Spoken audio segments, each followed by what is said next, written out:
everyone, and welcome to the Debrief on ABC News Live. I'm Kimberly Brooks. Thanks so much for joining us. After 2 weeks of massive demonstrations, the governor of Puerto Rico has resigned. And we're talking about that testimony yesterday with special counsel Robert Mueller.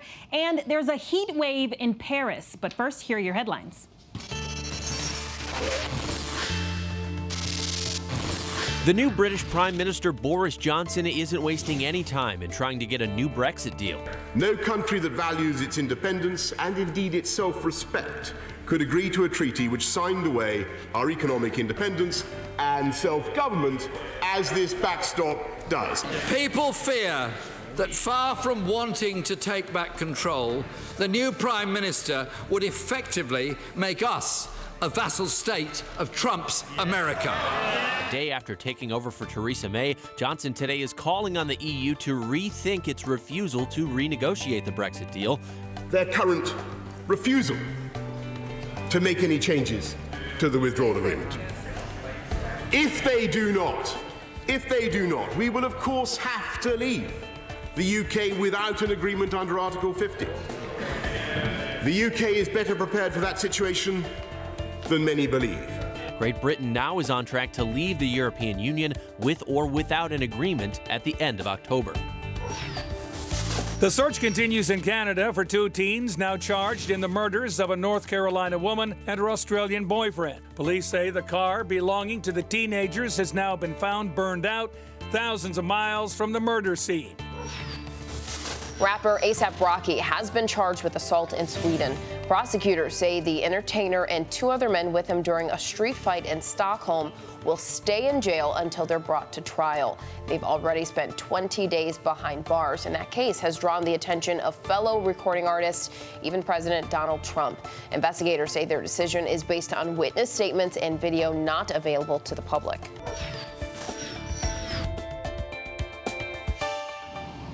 We begin in Puerto Rico, and if these protests over the last 2 weeks have proved anything, it showed there's power in the people. The call was Ricky Renuncia, and late last night, thousands of people listened in the streets of San Juan as the governor finally announced his resignation. Our Victor Oquendo was there in San Juan, and he joins us now. Victor, what was that energy like last night? Kimberly, an historic night, just unbelievable to watch. All of it unfolding right here where we're standing in Old San Juan. That is the governor's mansion just down that way right now. And this is the police barricade right here. This has been the front lines, nearly 2 weeks of protest. It unfolded in such an interesting way last night. We had expected an announcement around 5 o'clock, but the governor's office just kept delaying and delaying. And then finally, it was right around midnight when that video was posted to Facebook, and that is when everyone started streaming it, and that is where the governor officially resigned. The streets of Old San Juan erupting overnight. Moments after Ricardo Rosselló announced his resignation, the celebration was underway. The embattled governor's message started. As it started, the crowd silenced. They actually huddled together, holding on to, you can hear them and watch them celebrating now, but it was so fascinating to watch them actually go quiet to hear exactly what it was that he was going to say. It was all about the release of a profane group chat littered with sexist and homophobic slurs that sparked nearly 2 weeks of protests. We saw hundreds of thousands of protesters come out. At one point, they shut down a major highway. At times, they clashed with police. San Juan's mayor, Carmen Yulín Cruz, who was actually a target of some of those group texts, she released a statement last night saying, "We are witnessing the birth of a new era, a new sense of pride, and a new principle of governance." Kimberly, those protesters who have been fighting for this, they're looking forward to that new era. Yeah, Victor, it was unbelievable to watch those scenes. And now that Rosselló is gone, Wanda Vázquez is supposed to take over. What do we know about her? Because the people are already saying that she should resign as well. So she is the head of the Justice Department. She's the Secretary of Justice. Now, under the Constitution, the line of succession here should have gone to the Secretary of State, but that person resigned in the leak of those group chats as well, so now it falls to Wanda Vázquez. It's safe to say that there is some mistrust aimed at the Justice Department and at Wanda Vázquez as well, so she has got her work cut out for her, and you have to also imagine how many people have stepped down from the cabinet, so many positions to fill, so she's got a long road ahead of her here, Kimberly. All right, Victor Oquendo right there in San Juan. Thank you so much for the updates. And guys, we turn to Washington. A dramatic day on the Hill with Special Counsel Robert Mueller finally testifying before Congress yesterday. Did you watch it? It was 2 hearings over 7 hours and a bit of frustration over Mueller's tight-lipped responses. Take a look. We will follow your example, Director Mueller. We will act with integrity. We will follow the facts where they lead. We will consider all appropriate remedies. We will make our recommendation to the House when our work concludes. We will do this work because there must be accountability for the conduct described in your report, especially as it relates to the president. And when Donald Trump called your investigation a witch hunt, that was also false, was it not? I'd like to think so, yes. Well, your investigation is not a witch hunt, is it? It is not a witch hunt. When the president said the Russian interference was a hoax, that was false, wasn't it? True. This just came out, WikiLeaks. I love WikiLeaks. Donald Trump, October 10th, 2016. This WikiLeaks stuff is unbelievable. It tells you the inner heart. You got to read it. Donald Trump, October 12th, 2016. This WikiLeaks is like a treasure trove. Donald Trump, October 31st, 2016. Boy, I love reading those WikiLeaks. Donald Trump, November 4th, 2016. Do any of those quotes disturb you, Mr. Director? I'm not certain I would say. How do you react to that? Well, it's probably problematic is an understatement in terms of what it displays in terms of giving some, I don't know, hope or some boost to what is and should be illegal activity. All right, so I want to bring in Karen Travers out the White House. Karen, one thing is certain, Robert Mueller has very clear boundaries. He wasn't allowing the Democrats or the Republicans to cross any line that he wasn't comfortable with. But we didn't really learn anything new. What are the big takeaways? Well, the president's takeaway yesterday, Kimberly, was that this was a big victory for the country and for himself. The president insisting that this is now case closed, and that was a message we heard from the president's campaign, from White House officials and the RNC, that now that Democrats have had their chance to ask Robert Mueller questions, it's time to move on. The president yesterday brushed off very angrily at times questions about a potential impeachment threat or the potential of him being indicted after he leaves office. He would not engage on any of that. Instead, turn the focus to Robert Mueller, and what the president said was his bad performance yesterday. The president was pretty critical of that. Yeah, and so, you know, obviously another thing that he said is that the president is definitely not exonerated, so something that he repeated again. Yeah, I thought that was a striking moment, and it came right out of the gate with the House Judiciary Chairman Gerald Nadler asking Robert Mueller, you know, your report did not exonerate the president. And Mueller said it did not. And, you know, I was getting a lot of questions about that this morning on radio because people were pointing out that that's not what a prosecutor does. They don't declare people innocent after doing their investigation, which Mueller said yesterday. But the reason that was important is because that's what the president has been saying. March 24th, the day Attorney General William Barr handed his letter to Congress summarizing the Mueller report, the president came out, Kimberly, in Florida and said it was a complete and total exoneration. That's been his line for the past couple of months. That's why Robert Mueller was asked that yesterday to directly dispute that. And Karen, just going back to your radio calls really quick, were they asking anything else, or do you feel like this is something that people are just going to move on from? You know, I think the thing that's going to have the most lasting impact of yesterday, at least based on what I was getting asked about this morning, are the dire warnings that Robert Mueller was issuing about Russian election interference. That was the last line of his opening statement. He says he's seen some serious challenges in his career in Washington, but Russia's election interference in 2016 is one of the most serious and severe. He later said that Russia isn't interfering in future elections or doing this in the future. They're doing it right now. And that's the big question I think that lawmakers have to deal with, and what the White House has to deal with too.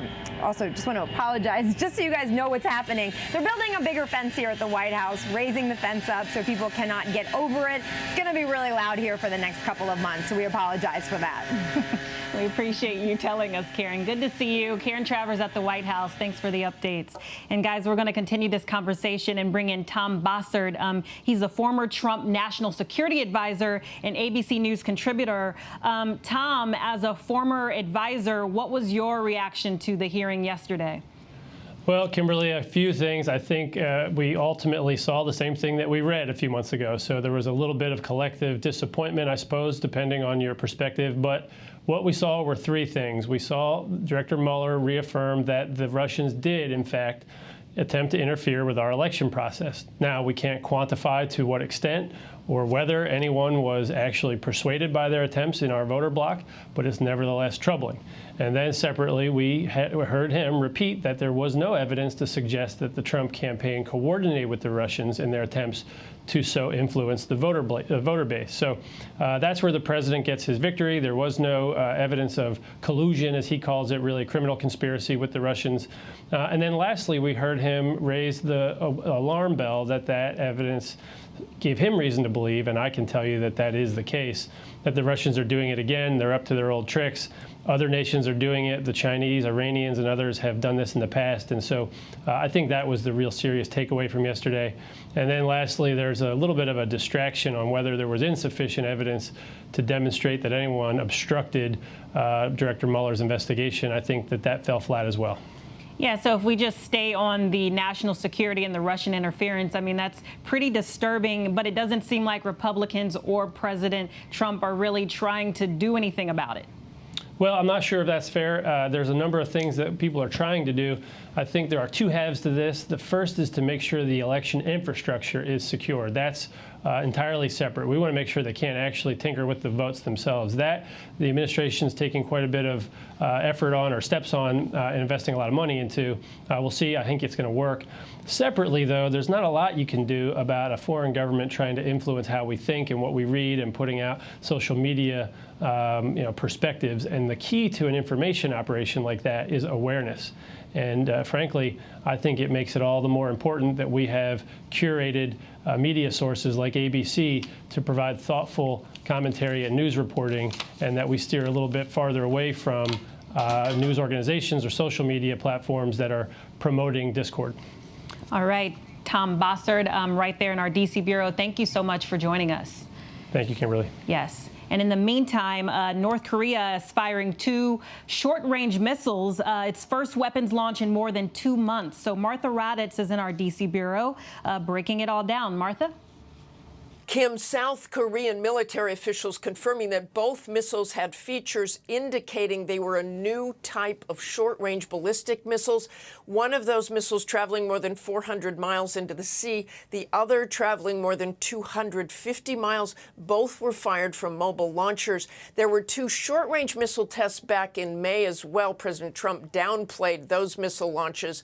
These most recent launches could be in reaction to U.S.-South Korean military exercises that are planned for next month. Kim Jong-un has warned that if those exercises are not canceled, it could affect nuclear negotiations. But President Trump continues to say he has a very good relationship with Kim, although there has been no progress on denuclearization. Kim?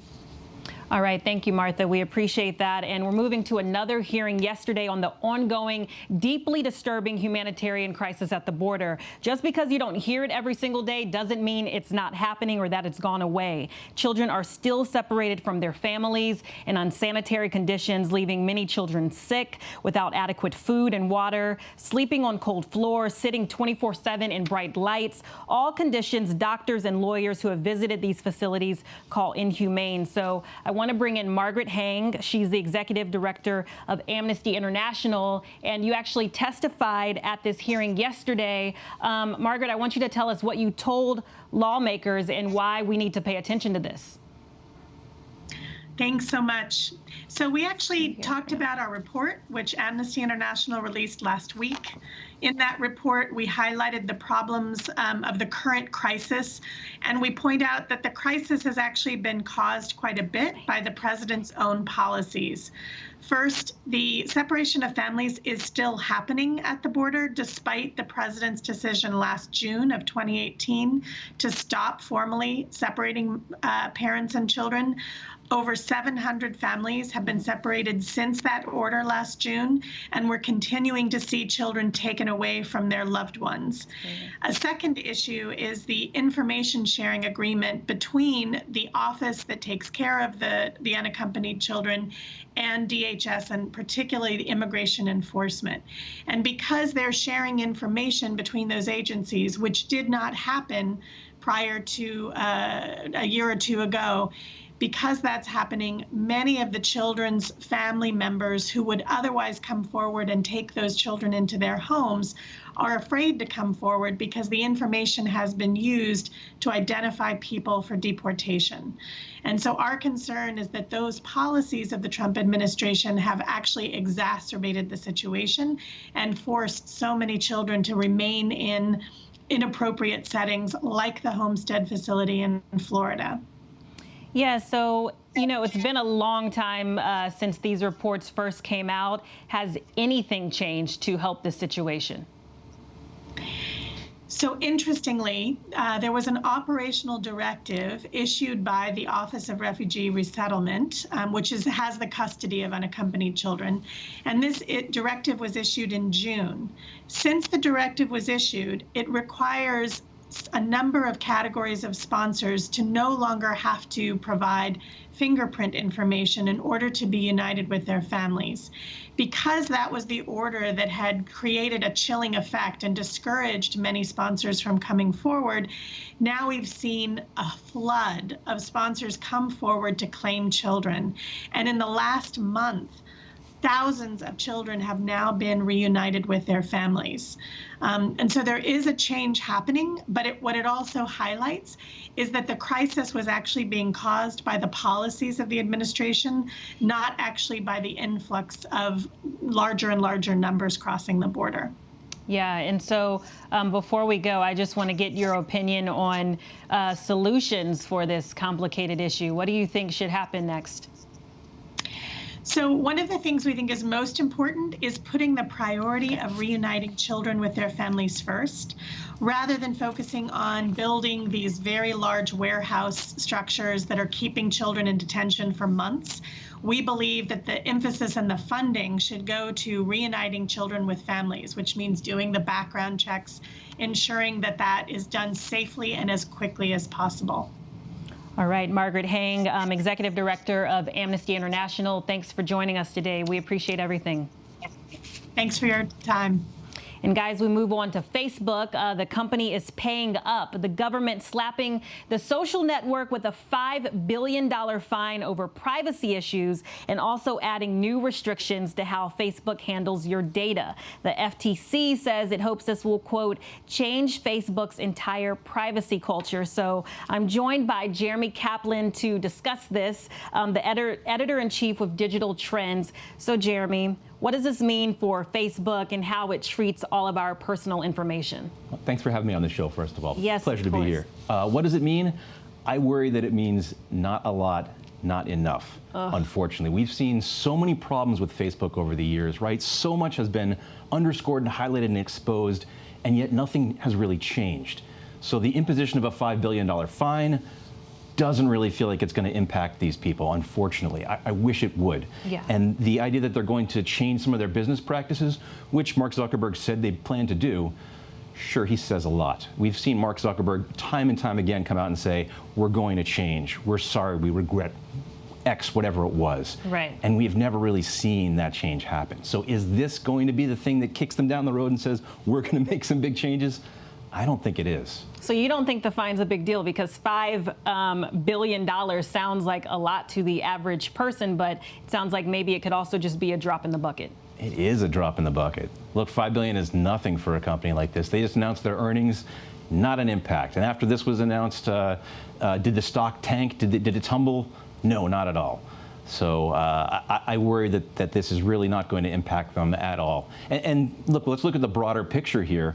The Justice Department announced a few days ago that they plan this larger investigation into big tech. Overall, yes. Is big tech too big for its own britches? Is it a monopoly?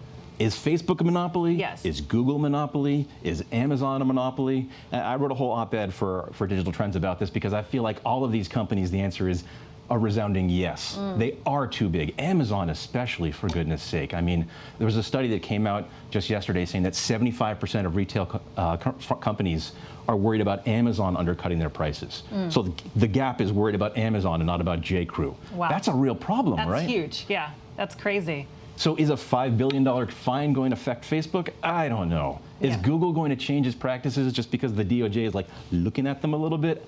I worry that we need some real regulation and some change from the government to force these companies to make some changes because they're not regulating themselves. Yeah, and if we think about this in terms of like fake news in the 2020 race, does this impact this as well? Yeah, there's a lot of real implications to how big these companies have gotten, the influence that they have over our society and our culture. The political angle of it, for example, is a huge one, right? That's a real problem. And is Facebook doing enough to change that, to combat that? You heard Mueller the other day say, this is an ongoing thing that the Russians are trying to influence the election. You have to imagine they're still trying that on Facebook.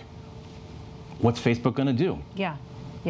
All right. We shall see. I mean, I'm the voice of doom and gloom. I'm sorry. You're the voice of doom and gloom. I honestly am a little worried about this stuff. Yes, I think a lot of people are. So we appreciate you being here. Jeremy Kaplan, Editor-in-Chief of Digital Trends. Come back and see us. It'd be a pleasure. Yes. Thanks for having me. Yes. And guys, we're going to turn back to Puerto Rico for a second because we were able to talk to Residente earlier today. He was one of a number of musical artists that showed their solidarity and is a proud Puerto Rican. And I talked to him earlier, and it's his first interview since Governor Roseo resigned. So take a look at this conversation. Like this accomplishment of getting rid of corruption, like we still have to fight it because there is still a lot of corruption in the government still. But this is history, like, and we did it without violence, without guns, without any, even without fighting like physically. You know, we were like there protesting, marching, and because of that, he resigned and. It felt incredible.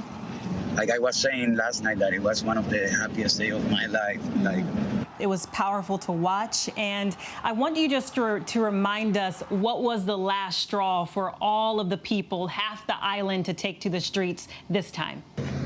Of passing through difficult moments and times, but I think that when we saw that we can't trust the government, like literally because of the shot. That I think that was that straw, like that was that moment when the governor saying that he doesn't care about the people, like that's literally. So I think that's when the people knew, but it's been years and years of feeling that way, but not knowing, you know. And he was lying to everyone, and we felt that like idiots, you know.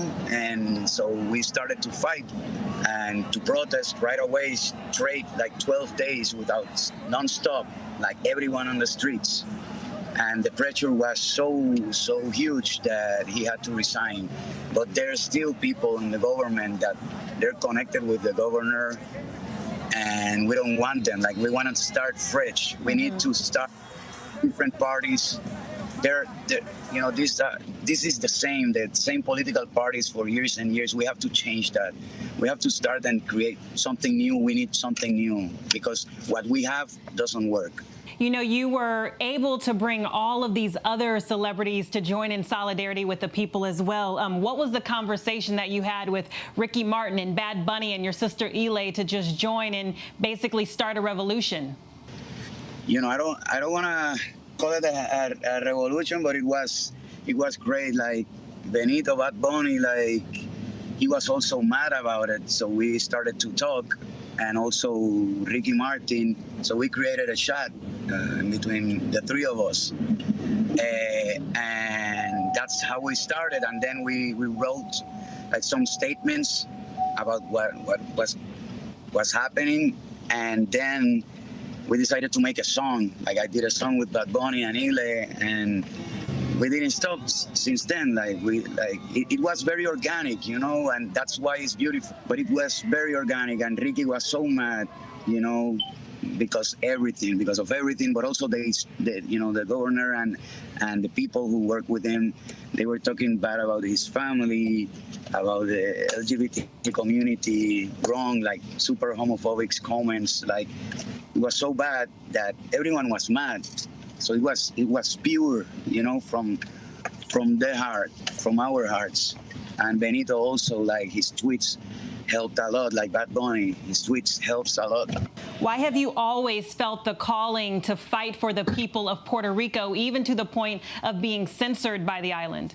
I grew up with my dad going to protest, but also I understand that it's important as a human being to be socially active, and that's what I do. It doesn't matter if I'm an artist and if I'm on tour or I won Grammys.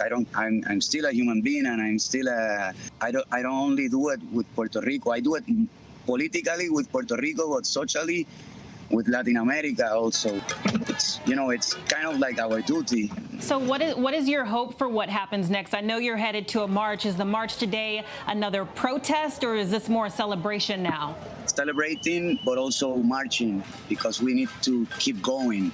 And there's like a lot of corruption. As I told you, we have to start from scratch. From zero, we have to create new political parties. The system doesn't work.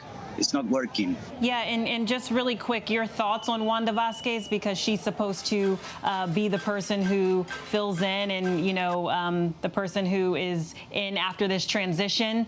What do you think of her? I don't know her personally. People doesn't want her. Like, that's what I saw on the streets. Like, people, they were already protesting. Like, people want to start from scratch, a fresh start. Like, they don't want anyone. For real, right now, no one wants anyone from the government. They don't trust them because they were connected. It's not because of the political party. It could be from any party. They don't want anyone. They want new things. So it's going to take time, but that's what the people want. They want to start from scratch. Imagine if that happens over there in the U.S. Like, they want to say, like, this is not working. We don't like the Democratic Party and the Republican Party. We have to start, like, this is not working. So it's the same. It's happening here, but in a different way. But we want to start from scratch. And that's what the people were saying in the streets.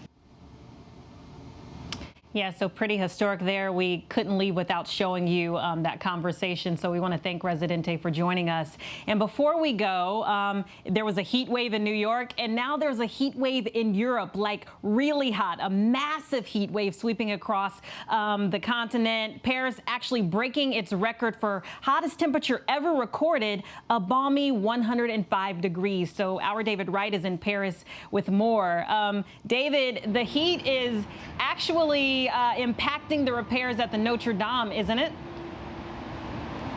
It is indeed, Kimberly. The crews that are working hard to repair the damage from that fire are concerned because the walls, the masonry walls, are still saturated with water from the firefighters. They're worried that they may dry out too quickly and that they could become structurally insecure and could collapse. That's one of many concerns here in Paris. You said 105 degrees. It's actually 106 right now, expected to reach 108 by the end of the day. Serious concerns based on that temperature. One of them, back in 2003, I was actually here covering a similar heat wave in August of 2003. 15,000 people, mostly elderly, died here in Paris because of heat-related issues. And so the authorities here have learned from that. They've opened up public buildings for people to seek shelter and air conditioning. They've opened up public fountains. We were down at the Trocadero fountain by the Eiffel Tower, which today looks kind of like a swimming pool. Tourists and locals alike are fanning out along as though it's a beach and taking a dip in the fountains with one of the best views in the world, trying to find what refuge they can.